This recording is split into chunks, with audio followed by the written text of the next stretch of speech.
Welcome everyone, good morning. Thank you for coming to our discussion on change and in particular strategies for survival in uncertain times. So you'll know immediately that we're not going to be talking at you. This is supposed to be a discussion. This is where you get to ask your burning questions, and you have three people here who have been involved in change programs, change transformations, and you get to ask us our questions or your questions, and you get us to give you the benefit of the experiences that we've had. So please make it as interactive as possible. So I'm just going to introduce myself and my panel as well. I'm Nuri Sazin. I have the pleasure of leading Saffron Interactive. But prior to that, my background is in consulting. I was a partner in the Big Four consulting firms, latterly at KPMG. And I led their people services advisory business in London and the Eastern Counties. But I've not just been on the advisory side, I've also held in-house positions. So I've been involved in change programs both from an advisor's perspective but also from a practical perspective. I'm joined today by Jane Armitage and William Wright, and I'm going to ask Jane to introduce herself. Okay. Hello, my name's Jane Armitage. My background's in corporate HR. However, I currently work for Athena Professional, and we specialise in aligning people's strategy to professional development and the business strategy. And we do that through a variety of things, such as coaching, blended learning programs, organisation design and consultancy. I have had also lots of experience running large transformation projects, particularly from the people side, helping organisations ensure that the managers are supported, that perhaps with coaching, making sure that teams are set up in a way that they function effectively, and making sure that the change process from a people perspective is as smooth as it possibly can be. Will? Hi, I'm Will Wright. I am a CEO of Adaptame, which is a change and transformation innovation consultancy. I've been involved in consultancy for 30 years now, so quite a long time, I think. I've operated a little bit internally, but mainly as an external consultant. We specialize in helping organizations to identify their customers, build strategies, operating models, implement them, measure performance, quite a number of things. We work with Saffron as one of our partners. You're going to need to speak up, Will. No, I don't need to. So just a few slides on where we are now. In particular, Change or Die. It might sound like a dramatic title, but the reality is that less than 50% of the companies that were on the FTSE 100 20 years ago, or less than 20 years ago, are actually still there now. And that's not because bigger and better companies have actually taken over. There's some real disruptors in the marketplace. We know that. So companies that have been around for hundreds of years are suddenly not in that FTSE 100 listing anymore. And the recent collapses of ING back in 2008, Carillion, they're all commonplace now. And it's not just that these companies failed to change, but when they tried to change, they didn't actually manage it in some way. It wasn't that necessarily that companies weren't innovative, it's because their change programs themselves failed in some respect. And some of them have managed to, what we're going to talk about today is it's not all a bad piece of news. We all know and are tired of hearing about this 70% statistic. Right. 70% of change transformations are not effective or fail to actually be adopted.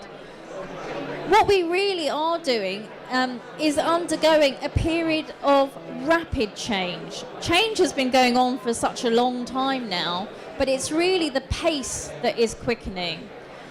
And the way that new technologies are going to be adopted such as AI, such as the Internet of Things, such as blockchain, is actually quickening much faster than companies or even people can actually adopt into their lives, into their workplaces. No one is sitting idle. Most CEOs are always looking over their shoulder, wondering whether Amazon is going to disrupt their marketplace. But how do we actually cope in such a quickening environment of change? And I don't know if anyone's seen this statistic. It's quite new. It's from Mary Meeker's recent technology trends. But you can see there that for the dishwasher to become a common feature in households, it took about 80 years. Whereas for the internet to be adopted into people's households, it's just taken 5.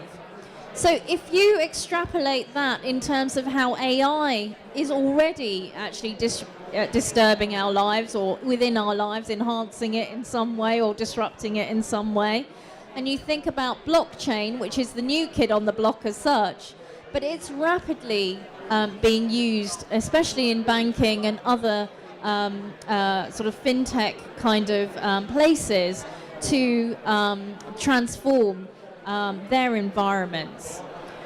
So in such a rapid changing environment, what can we do to actually keep up? And especially when we're in the people business, how can we actually make people adopt these changes for their own good sometimes? Sometimes, unfortunately, there may be casualties.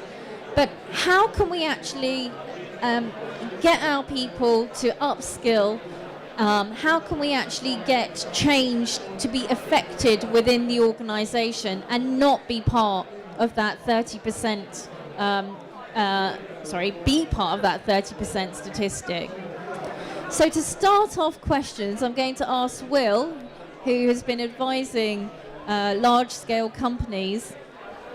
What do you think is been the greatest change implementations you've seen, and in companies, what have they done to defy that 70% statistic? I'd probably say that one of the first things that the best companies have done in terms of making transformation happen is they've got a real finger on context. So they know their position in the world really well.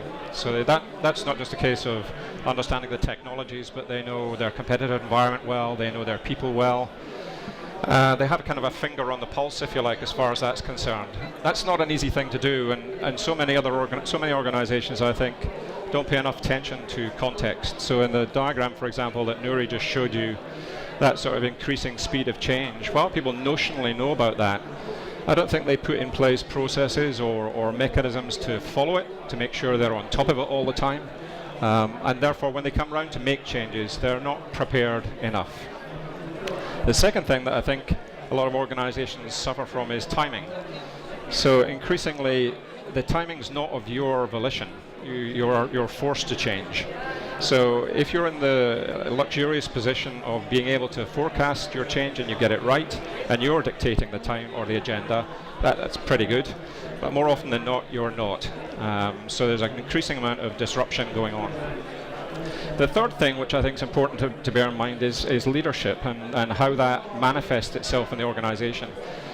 A lot of the leaders which we have in organizations today come from schools that trained them 20 years ago. The policies and the procedures and the practices that they're used to are now pretty much outdated. And they're facing a kind of a change or a marketplace which is unpredictable. So we don't live in the kind of linear world that we used to live in, where to some extent economies or politics or environments were at least a little bit predictable.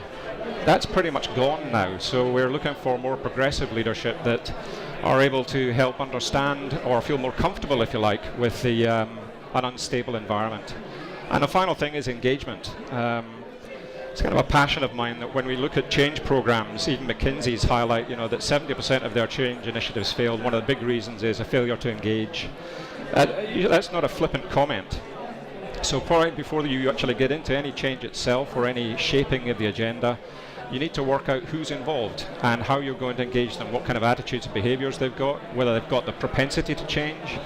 So in that capacity, we use things like psychometrics, collaboration tools, ideation tools, just try and unravel a bit what people are thinking, what they do, how they work. And that's all preparation for change. So to answer your question, like what companies have we seen that are good? We ran a change initiative for about 2 years with Legal in General. There we were simply tasked to identify a new marketing mechanism. So what would better marketing look like? So, and I think in those circumstances, first of all, you're drawn to, quite fancy tools like AI and machine learning and better ways of technologizing marketing. But in the end, what we found it is, or does come down to a people problem, or a people opportunity, would probably be better to put it, to be quite frank. And so we worked quite a lot building a different type of operating model where there was a lot of technology involved in it, but we also had some fairly clear change programs for people. So looking very closely again at the but when I say psychometrics, I'm not talking about Belbin and all that kind of stuff. I'm talking about new things which are designed to discover progressive leaders or creative talent or disruptive talent in organizations. So in the context of change, we're not looking for stable state personalities necessarily. We're looking for people who have the imagination and the drive to actually make change happen. In other circumstances, we've done work with insurance company more recently, not Legal in General. I can't disclose their name, but that again was a go-to-market strategy where we had to challenge the leadership proposition that they had. So they thought they had a clear strategy to implement in market. Within about 2 weeks, we decided that wasn't particularly complete. So our challenge from then on was pretty much how do we convince the leadership to take a different tack internally, and that was the pivot on which the project became successful, not any effort from us externally in fancy tools or technology. So that's just a couple of examples. Okay. Well, one of the things that you touched on there was about convincing leadership and also the leadership skills that are required, and that seems to be quite a popular question. So what are the best and worst leadership examples that you've seen in change transformations? And Jane and Saffron, so Athena and Saffron are actually working on leadership programs at the moment around change. But I think it's one that Jane can probably answer really well. So what are the best and worst leadership examples that you've seen in change transformations? I think the best leadership examples are very much where leaders have been supported, and it's not just a one-off. They need supporting all the way through the process, but the leaders need to know where they're going and where they're heading towards and continually review that. But they need the support because the skills that they need for the change are often not necessarily the skills that they use in their everyday jobs. So they need that backup to enable them to do that.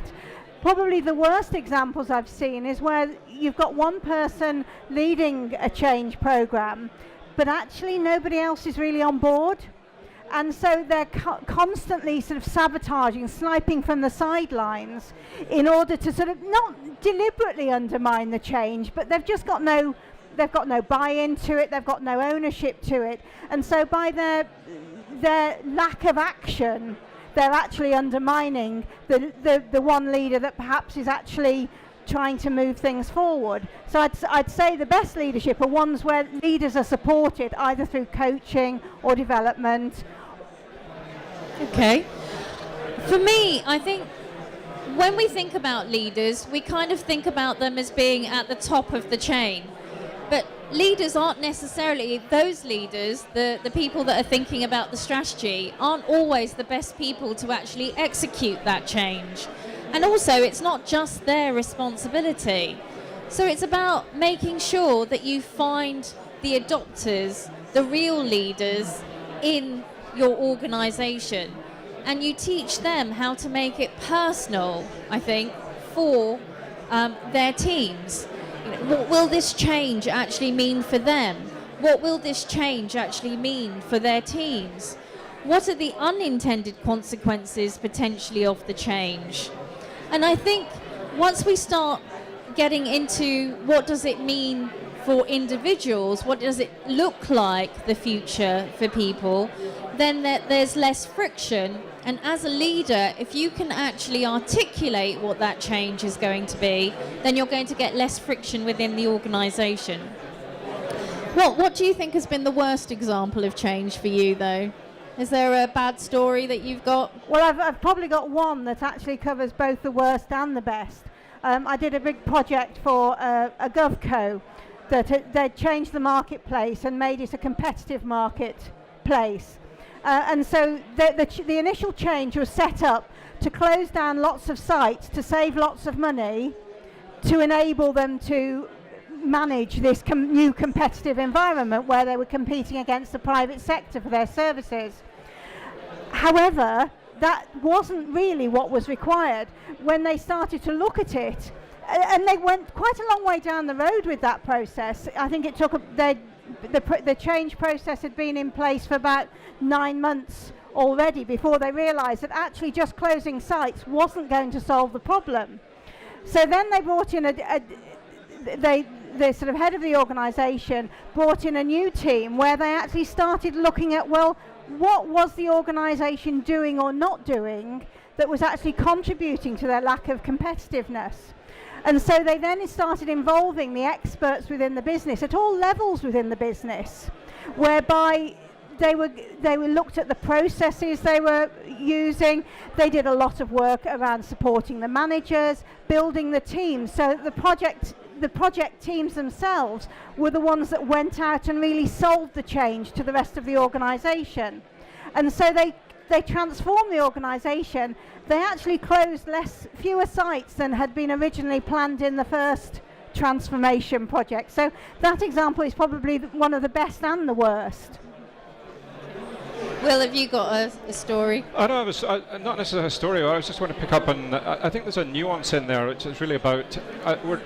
Today, I get a sense that we're trying to find a new kind of leader, like a new, far more progressive, far more, and not necessarily at the top of an organisation, like you said. I think, particularly when it comes to change and transformation, there are people, in the depth of the organisation, for example, in your technology or your research groups and whatnot, who know the technology, who really know what's happening in the environment around you. And they need a voice. They need to be able to exercise that voice and be heard. And a lot of the problems internally are that they aren't heard, that it's almost like they need permission to talk. So I think all of us should be on a kind of a search to find the people in the organisation who collectively are skilled in making change happen. And they may be on the board, they may equally be in the bowels of the organisation doing something quite junior. And that's not an easy trick to perform. So we talk about collaboration systems being able to help in that capacity. Well, they help a bit, but you need, I think, to lay down policies, procedures. You need to proactively do this, not sit by and just hope that it happens. So how many people within the audience are actually leading change programs at the moment or are involved in change programs? Okay, so a good handful. And are there any issues that you're encountering? Are there any observations that you have that you'd like to share? I think we have some over here.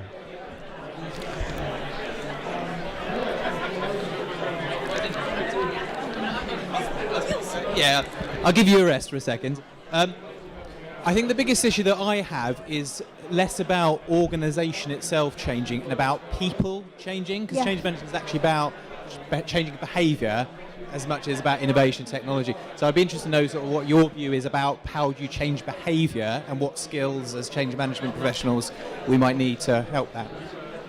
I think in my experience the best way to change behaviour is, it's going to be slow if it's going to be real.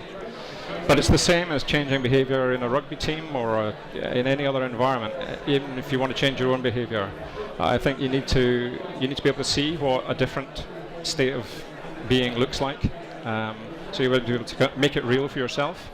So there's no point in me telling you about it. If I can show you it and maybe demonstrate it, it might help. Then I think you've got to be able to actually do some of the work yourself. So what I'm beginning to talk about is a bit more, I can train you to do certain things. Like if I use the rugby analogy, I can train you to tackle, I can train you to run, all that kind of stuff. I can't train you to become a great rugby player. I can coach you to become a great rugby player, and there'll come a point at which you are better than I am, and that's, your behaviour by that time will have changed, because you'll know more, you'll see more, you'll feel more. And I think it's that kind of coaching mentality that would work best if you want to truly change organisations. I don't think many other techniques that I've seen work that well. From my perspective, in terms of changing behaviour, the key thing is the communication element. So when you just tell someone that this change is going to be good for them and what it's going to mean for the company, that doesn't really do it. Even though it might be absolutely right for the company to follow that strategy, if that person can't see their own future, can't touch it, can't taste it, can't feel it, can't visualize it, then I think change adoption is going to be really hard. Our brains are physically wired to resist change. Physically wired to resist change, because the brain, just like our bodies, is built around protecting it, and change is difficult. Change is scary. So what you have to do is actually find the intrinsic motivations for people to change. Then when it becomes less scary, less uncertain, less physically harming, the body and the mind can actually adopt that new change much more easily and is more accepting of it. So I would say that it's key to be able to harness the intrinsic motivations. It's not about carrot and stick. It really is about finding the emotional triggers that are going to embed that change for that individual. So personalization and intrinsic motivation for me is absolutely key. I would agree that and sort of self-awareness is often the starting point, and so personalising any development that takes place as part of the change programme, so that it's directed at that individual. We work a lot in the legal sector who are facing unprecedented change at the moment, but we get a lot of intellectual acceptance that yes, change is important. We need to adopt these leadership behaviours. I need to role model the right behaviours, but it doesn't always translate into action. So therefore, when you're looking at the developmental side of things, it needs to be personalised and it needs to be very experiential, so that you get beyond that intellectual acceptance into action and actual change of behaviour. But that change of behaviour starts with self-awareness and understanding how you are and what motivates you and what your emotional connection is with the change. Because until you've acknowledged that, it's very difficult then to sort of move forward. So, do we have a question in the audience, or shall I take one off of the Slido?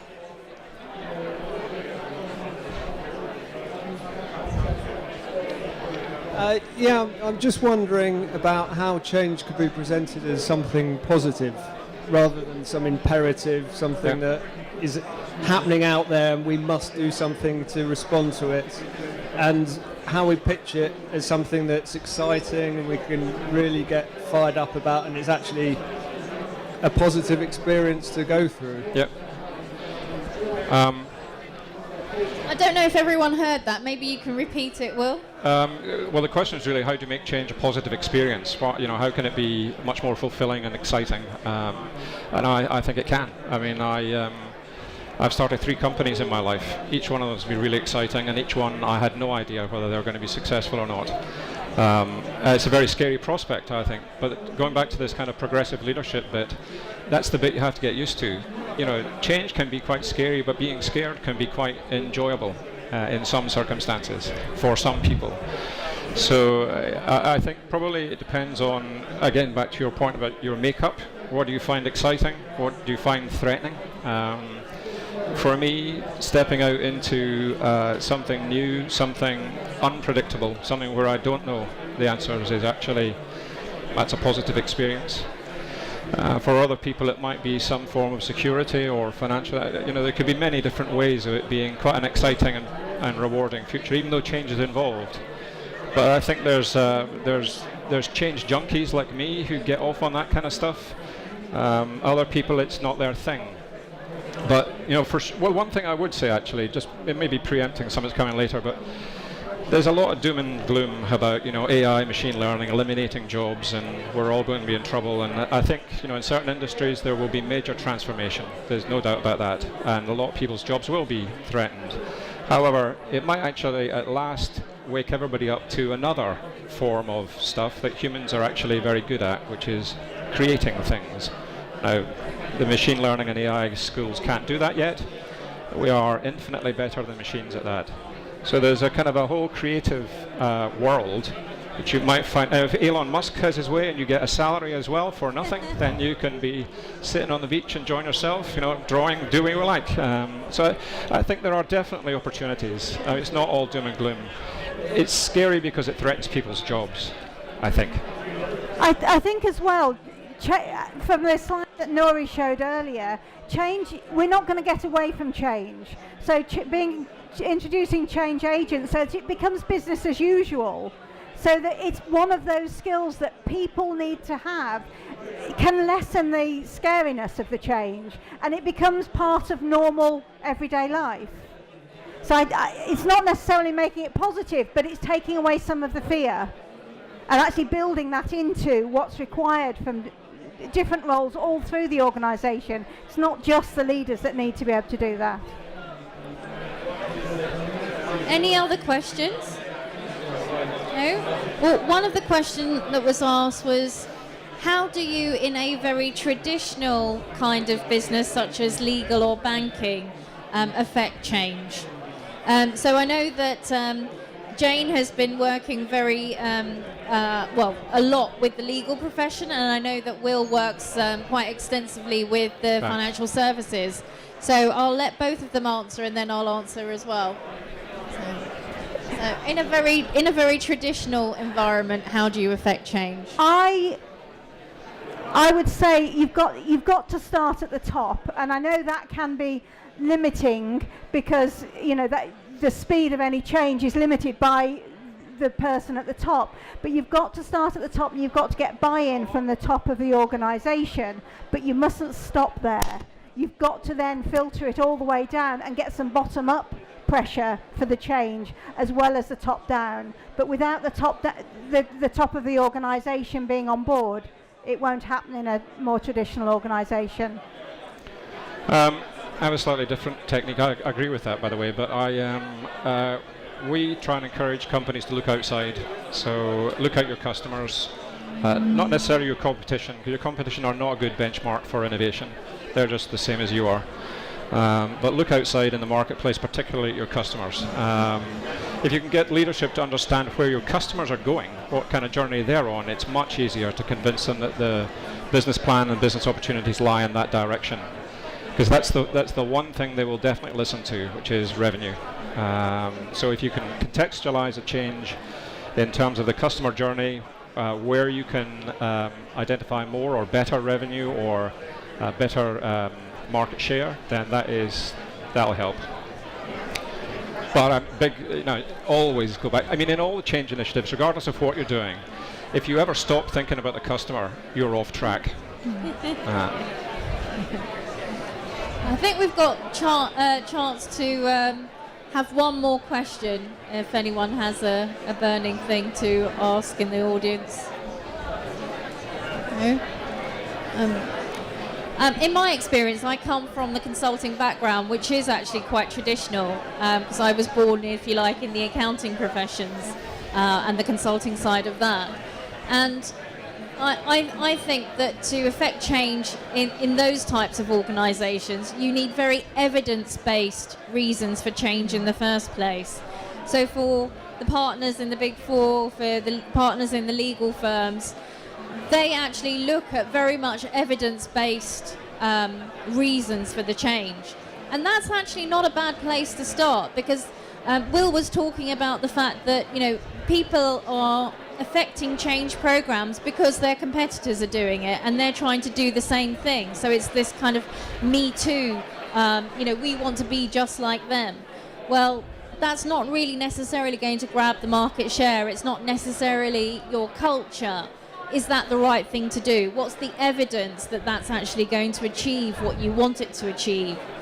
So if you're going to try and affect change in somewhere that's very, very traditional, the best way of doing any change program is evidence-based change in any case, but even more so to get that buy-in at the top level. I think you actually need to have the evidence of why this change is going to make the difference. What are the outputs of it? What will the new world look like? And how do we know it will look like that? What are the unintended consequences of that change for people? What are the downsides? What are the next levers that need to be pushed in order to affect a gradual change again? So very much evidence-based, I would say. I think we're out of time. Okay. I think Will and Jane and myself are going to be on this stand. So if you want more direct client case studies, or you want to see how the tools and techniques that have been used, feel free to come to the stand, and we'll be around for a while. Thank you, everyone. Thank you. Thank you.